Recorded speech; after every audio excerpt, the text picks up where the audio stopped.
오늘 이 시간에 우리에게 주시는 하나님 말씀입니다. 사도행전 5장 12절부터 16절까지 말씀입니다. 하나님 말씀 제가 봉독해 드리겠습니다.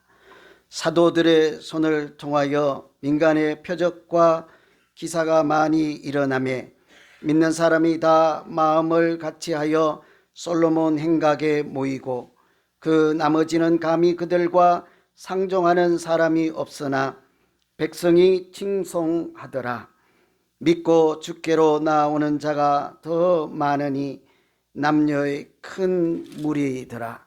심지어 병든 사람을 메고 거리에 나가 침대와 요 위에 누이고 베드로가 지날 때에 혹 그의 그림자라도 누구에게 덮일까 바라고 예루살렘 부근의 수많은 사람들도 모여 병든 사람과 더러운 귀신에게 괴로움받는 사람을 데리고 와서 다 나음을 얻으니라.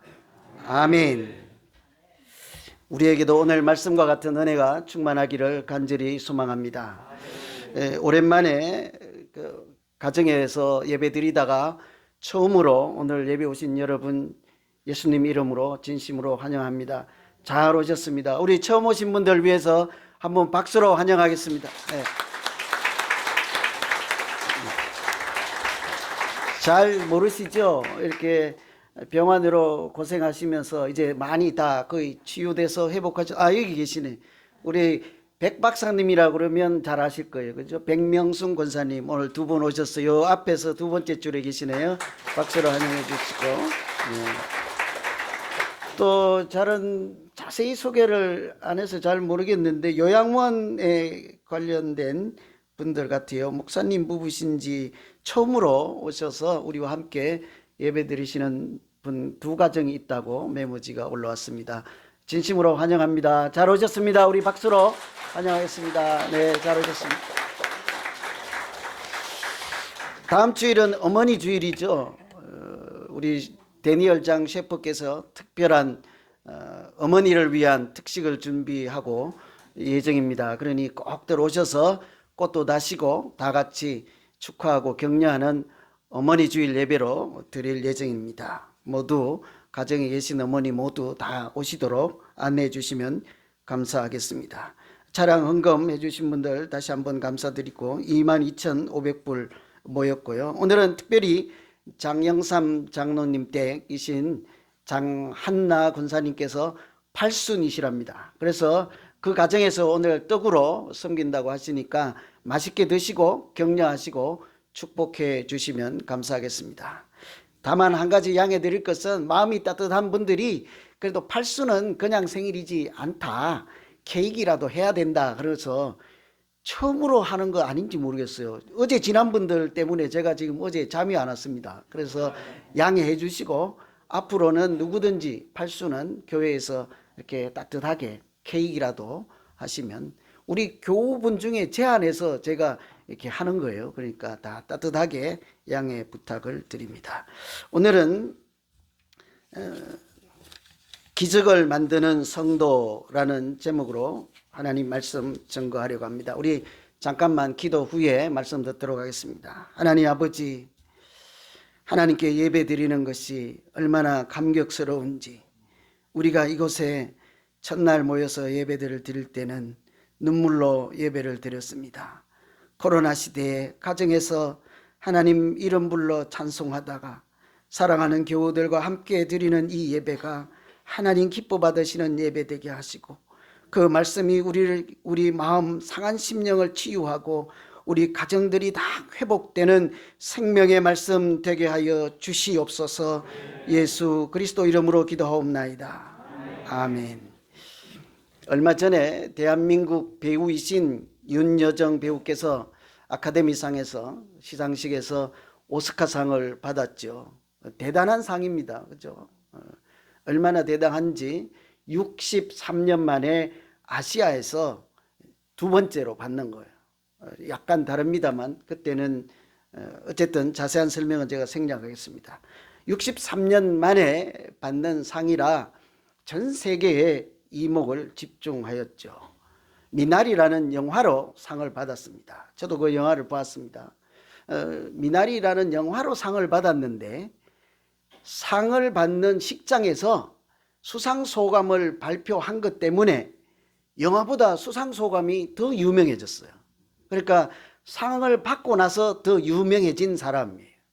시상식장에서 말하는 한마디 한마디가, 행동하는 일거수일투족이 저분이 영화를 상을 받을 만하구나, 대단한 인물이구나 하고 세계적으로 아주 열광하였죠.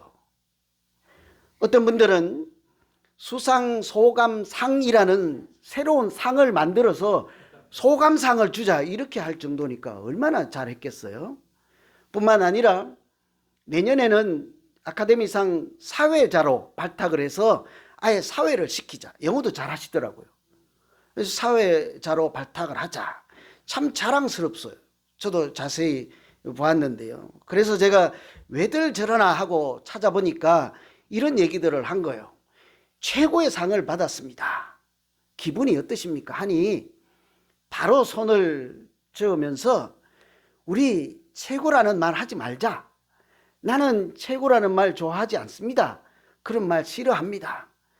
저분도 저 영화에서는 최고였고 저분도 저 영화에서는 이 상을 받을 만하고 우리 다 수상자입니다.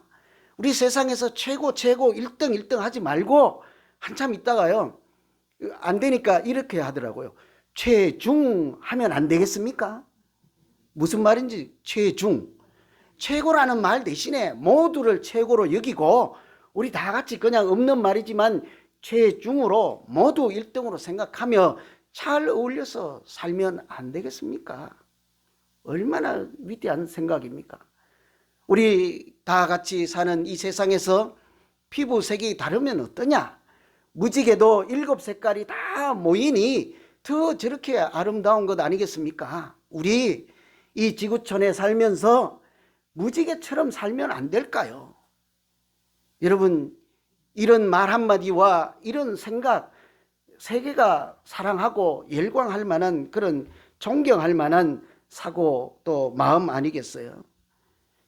그래서 상을 받고 나서 더 유명해질 뿐만 아니라 그 사람이 어떻게 생각하고 어떻게 말하는지 행동하는지가 그 사람과 영화를 더욱 빛나게 하였습니다. 저는 이 장면을 보며 교회가 이런 곳이 아닐까 하는 생각을 많이 하게 되었어요. 제가 목사라서 그런지는 모르겠습니다만 이런 생각이 드는 거예요. 여러분, 오늘 말씀에 등장하는 초대 교인들이나 여기 있는 우리 모두 하나님으로부터 최고의 상, 대단한 상을 받은 분들 아니겠습니까? 그죠? 안 받았어요. 나머지 분들은. 아멘이 안 나와. 최고의 상, 구원의 상을 받았잖아요. 영생의 상을 받고 멸류관을 받았잖아요. 뭘 더 받고 싶어서 아멘도 안 하시려고 합니까? 최고의 상, 구원의 상, 성령 충만의 상을 받았죠. 천국과 같은 교회에서 믿음 생활할 수 있는 그런 상을 우리가 받지 않았습니까? 유무상통하고 네 것 내 것 따지지 않고 내 것이라 주장하는 사람이 한 명도 없는 그런 행복한, 세상 사람들은 꿈도 꿀 수 없는 그런 행복한 삶을 살 수 있는 행복이라는 상을 우리가 다 받은 줄로 믿습니다. 그런데 초대교인들이나 우리나 그것이 전부가 아니었어요. 아까 윤여정 배우께서 아카데미 상 받는 것이 전부가 아닌 것처럼 나는 내 생명이다 하는 날 다른 사람에게 민폐가 되지 않는 한 나는 상을 받았다고 해서 윤여정이 김여정 되는 것 아니다. 나는 이 영화로 내 죽는 날까지 헌신할 것이다. 우리가 상 받은 것으로 상 받았으니 이제 오늘부터 잡시다. 끝났다. 만세. 그게 아니잖아요. 그게 전부가 아니었어. 하나님도 초대교인 성도들을 구원의 상을 받았다고 그대로 놔두지 않았습니다. 그들을 통하여 땅끝까지 복음을 전하는 하나님의 일을 계속해 나가신 줄로 믿습니다. 그때요, 그들이 더 빛났던 거예요. 그때 그 교인들이 더욱 빛나게 되었습니다. 땅끝까지 복음을 전할 때요. 상 받은 이후에 복음을 전하면서 그 베드로 같은 사람이 제자다운 제자로 그렇게 우뚝 서지 않았습니까? 오늘 말씀은 그렇게 초대교회 성도들 또 우리들을 통해서 하나님께서 상 받은 이후에 하나님의 일을 계속해 나가시는 그런 말씀이죠. 어떻게 그 일을 했을까요?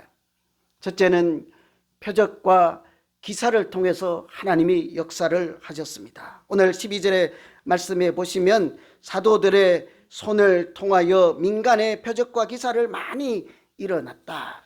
사도들의 손을 통하여 민간의, 그러니까 일반 사람들, 믿지 않는 사람들 가운데 하나님께서 기사와 표적을 나타내셨다 하는 거죠. 여러분, 하나님께서 표적을 나타내시는 것은 당연하고 자연스러운 일이죠. 표적이라고 하는 것은 이것은 하나님께서 하는 일입니다 하는 사인과 같은 것이니까 하나님이 하나님의 일을 나타내는데 그거는 당연하고 마땅한 일, 자연스러운 일이죠. 그런데 특이한 것이 하나 있습니다. 사도들의 손을 통하여 그 일을 나타내셨다 하는 거죠.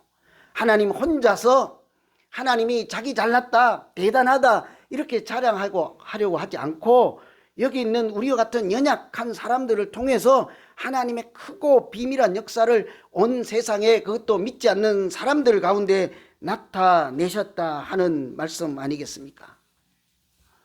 이런 얘기를 들으면 우리는 얼른 사도들 정도 되니까, 베드로 정도 되니까 그런 일이 일어났겠지 할 수 있는데요. 사실은 사도나 제자나 같은 사람들 아닙니까? 물가에서 고기를 잡는 사람들, 어부들을 보고 사람을 낚는 어부가 되게 하리라 하고 부르실 때는 제자라고 하였습니다. 나를 따라오라 이렇게. 너희는 하나님을 따르는, 예수를 따르는 제자다. 그런데 땅끝까지 가서 복음을 전하라고 보낼 때는 사명을 받고 보낸다 해서 사도라고 이름을 불렀어요. 그런데 같은 사람인 거죠. 그러니 특별해서 사도에게만 이런 권능이 나타난 것이 아니라, 하나님의 역사가 나타내신 것이 아니라 믿는 자에게는 능치 못할 일이 없다 하신 하나님께서 우리 모두를 통해서도 얼마든지 이런 하나님의 역사를 나타내실 줄로 믿습니다. 그렇죠? 크리스토프 라이트라는 사람이 말하기를 이렇게 얘기를 했어요. 하나님께서 교회에 사명을 주셨다. 그렇죠? 하나님께서 우리 같은 이런 교회에게 하나님의 일을 할 수 있는 사명을 주셨습니다. 그런데 사실은 그것이 아닙니다. 하나님께서 여기 교회가 있어서 그곳에 사명을 주신 것이 아니라 원래부터 하나님이 원하시고 하나님이 하시고자 하는 일이 있어서, 하실 계획이 있어서 교회를 만들었습니다. 세우셨습니다. 여러분, 우리 교회도 그런 줄로 믿습니다. 우리가 그냥 대충 하나님께서 그냥 말씀하셔서 여기 있는 교회 저절로 세우신 교회가 아니죠. 하나님은 원래부터 계획하시는 일이 있고 뜻이 있고 하실 일이 있어서 우리를 특별하게 구별하시고, 오늘 가정에서 이 시간에 우리와 같은 마음으로 예배드리는 한 분 한 분을 구별하여서 세우셔서 앞으로도 하나님의 큰 일을 해가시기 위해서 예수 사랑 비전 교회라는 새 교회를 세워주신 줄로 믿습니다. 이 사실을 우리가 꼭 기억해야 돼요. 그러니 이제 우리가 그 사명을 위해서 쓰임 받을 때 상 받고 난 뒤에 더 빛났던 그 사람처럼 우리도 더 빛나는 교회가 될 줄 믿습니다. 구원받은 것으로, 교회가 세워진 것으로 전부가 아니라는 말씀 아니겠어요? 하나님이 우리를 통해서 하시고자 하는 일, 그게 뭘까요? 그것은 이 세상 믿지 않는 사람들에게 하나님을 보여주는 것 아니겠습니까? 그 사람들이 예수를 영접하고 믿음의 삶으로 행복하게 살아갈 수 있도록 우리가 그 은혜의 통로가 되고 도움의 역할을 하는 사람들 아니겠어요?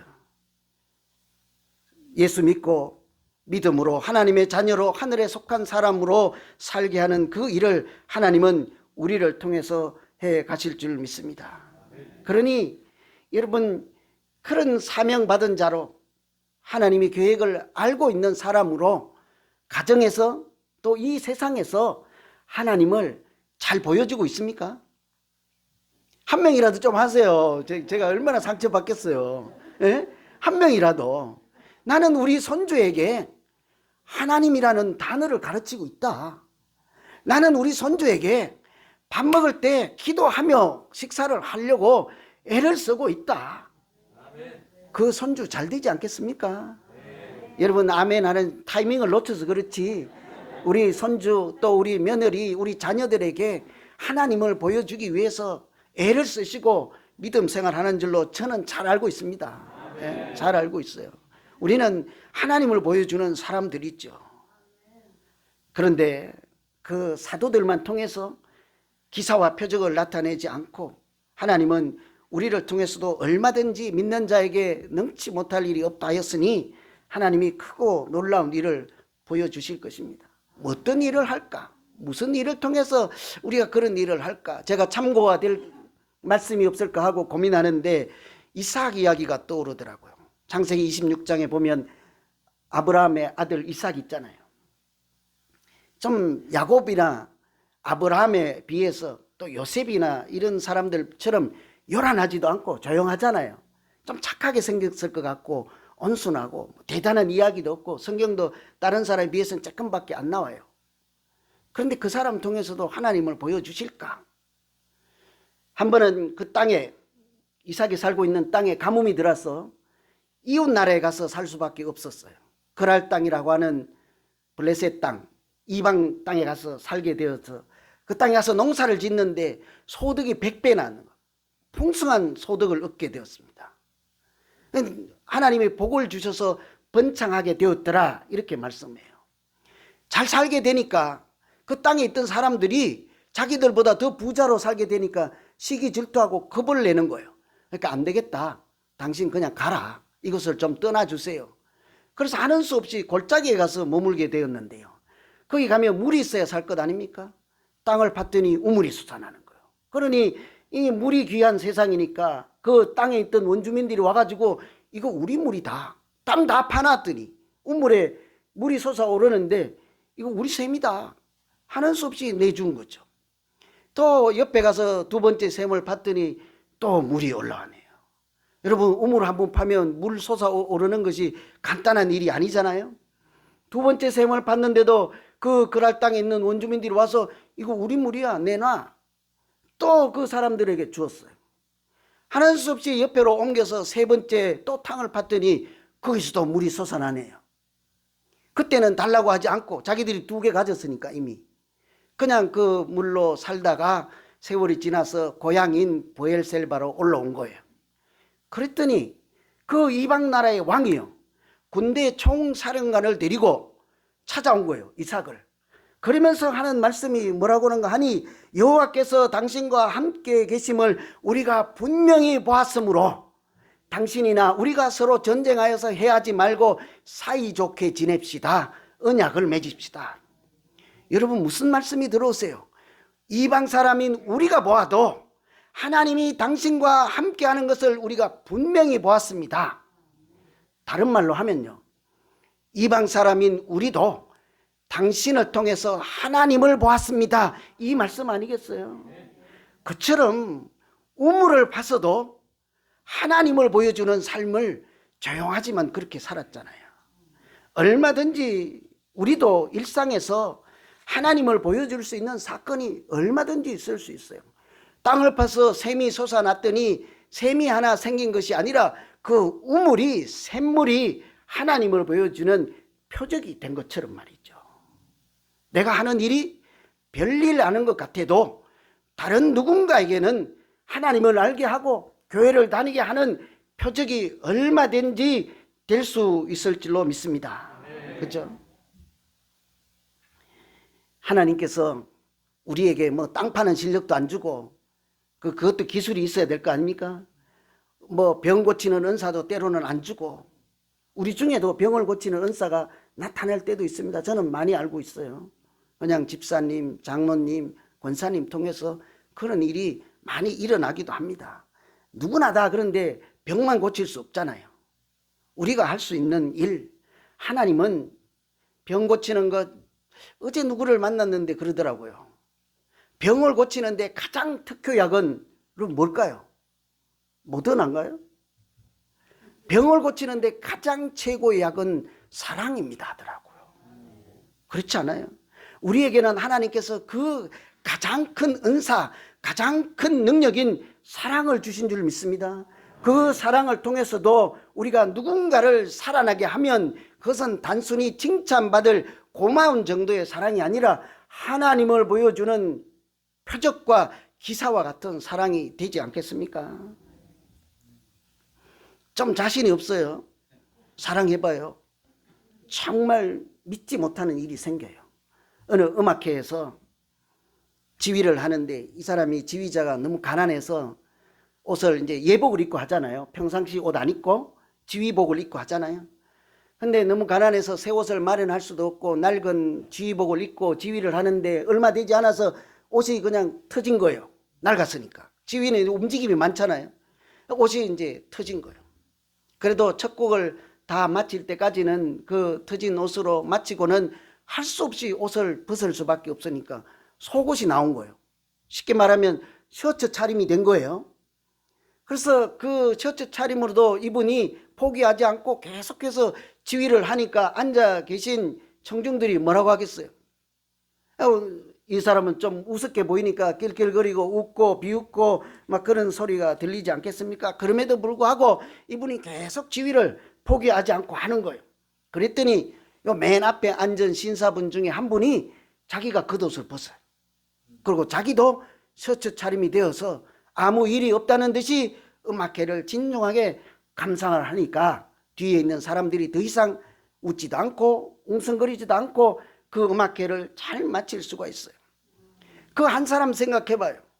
엉망진창이 되고 정말 어디 쥐구멍이라도 들어가고 싶은 낙심하고 절망한 그 순간에 예수 그리스도의 심장을 가진 한 사람이 그 사람의 입장을 이해하고 사랑을 그냥 자기 옷으로 표현만 하고 말도 한마디 안 했음에도 불구하고 그 지휘자가 용기를 얻어 새 힘을 얻고 끝까지 지휘를 마쳤을 뿐만 아니라 모두가 감명 깊은 음악회를 하게 된 것 아니겠습니까?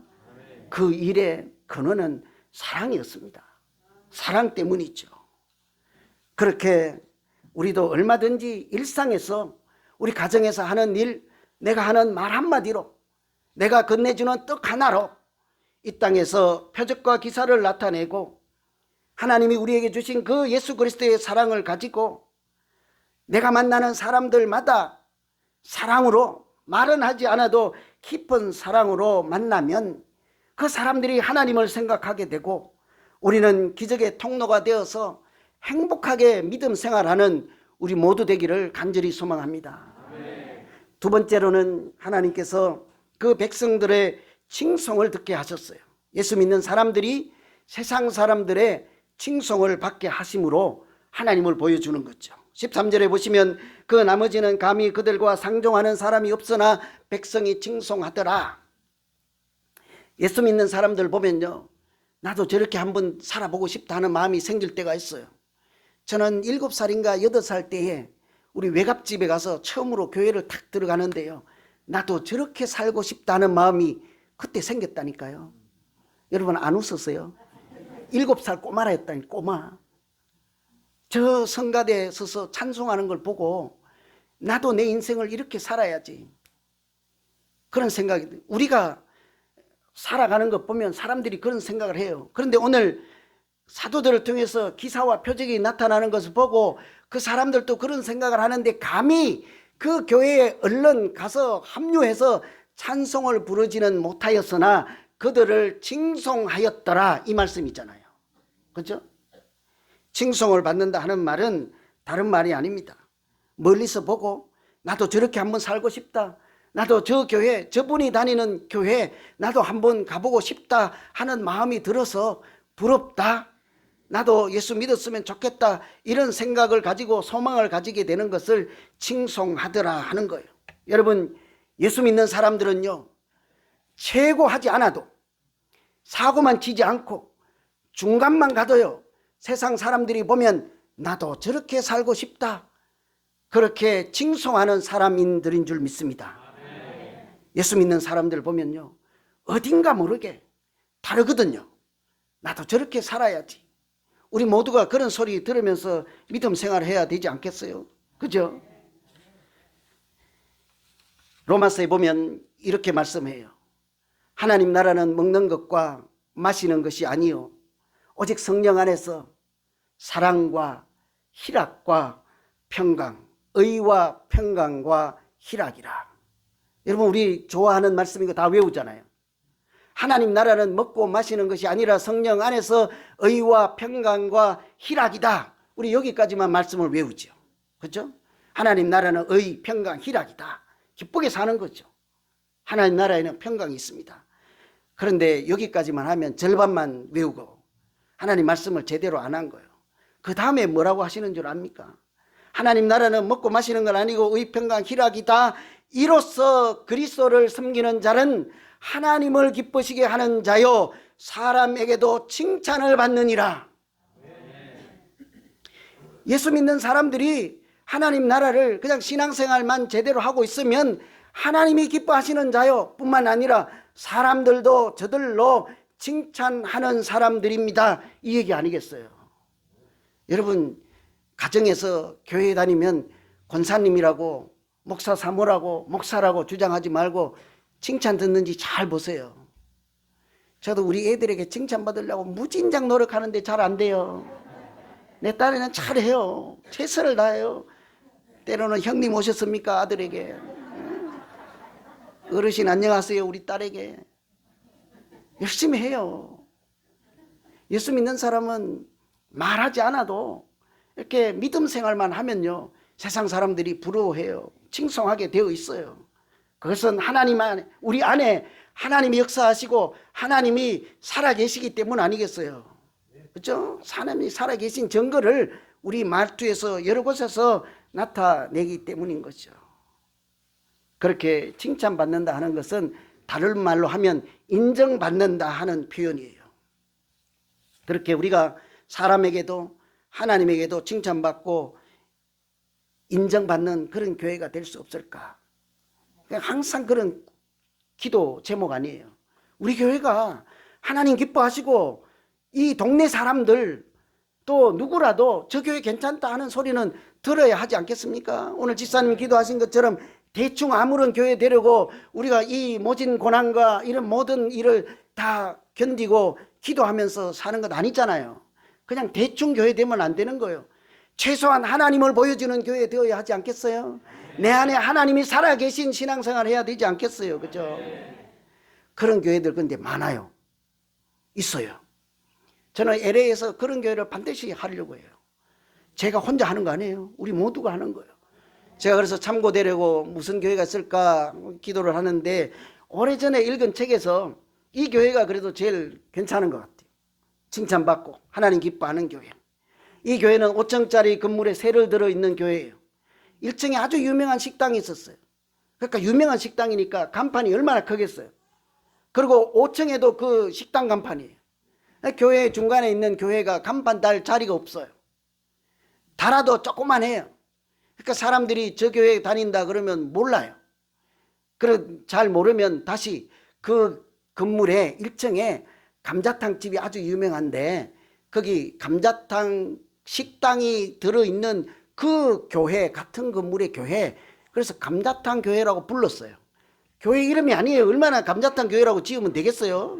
천국에 가서 혼날 거예요. 진짜 이름이 아니고 하도 식당에 간판이 커서 그 교회 간판을 있어도 보이지도 않는 교회라는 얘기죠. 그런데 날마다 사람들이 몰려오는 거예요. 날마다 구원받는 사람들이 증가하는 거예요. 이유는 단 하나예요. 하나님도 기뻐하시겠지만 세상 사람들로부터 칭찬을 받는 교회였기 때문이에요. 그러니까 얼마나 관심이 가겠어요, 제가. 그래서 제가 지금도 오래전에 읽은 책이에요. 그런데 지금도 생각나는 것은 아주 평범한 이야기입니다. 그 이제 좀 모퉁이 서울 변두리예요. 그러니까 그 교회에 물건이 소모품이 필요하면 치약도 필요하고 화장지도 필요하면 우리 같으면 이제 싸게 사야 될 거 아니에요. 예산을 절감하기 위해서. 코스코 가서 사와야죠. 아니면 도매상에 가서 사와야 되잖아요. 그런데 그 교회는 비싸도 가장 가까이 있는 우리 동네 주변에서 사라. 그래서 샀습니다. 한번 가보니까 좀 비싸니까 배가 아프잖아요. 안 되겠다 싶어서 바꿀만 한데 또 가고 계속 사니까 그 가게 주인이 사장님이 뭐라고 하겠어요? 저 교회 생각 있는 교회다, 괜찮은 교회다 칭찬하지 않겠습니까? 속으로 뭐라고 하겠어요? 나도 언젠가 내 인생이 풀리면 저 교회 한번 나가봐야지, 내가 저 교회에서 믿음 생활해야지, 그런 생각을 하지 않겠냐고요. 그죠?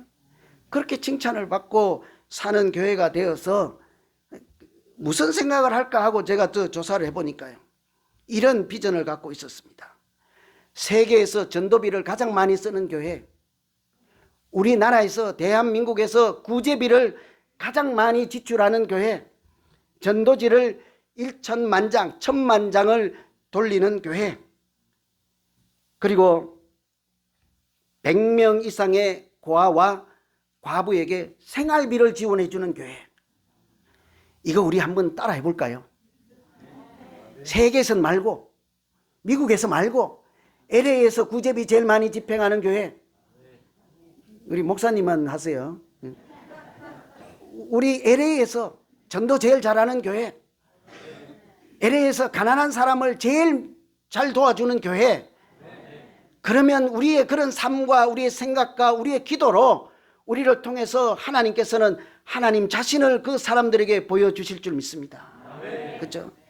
말씀을 정리하겠습니다.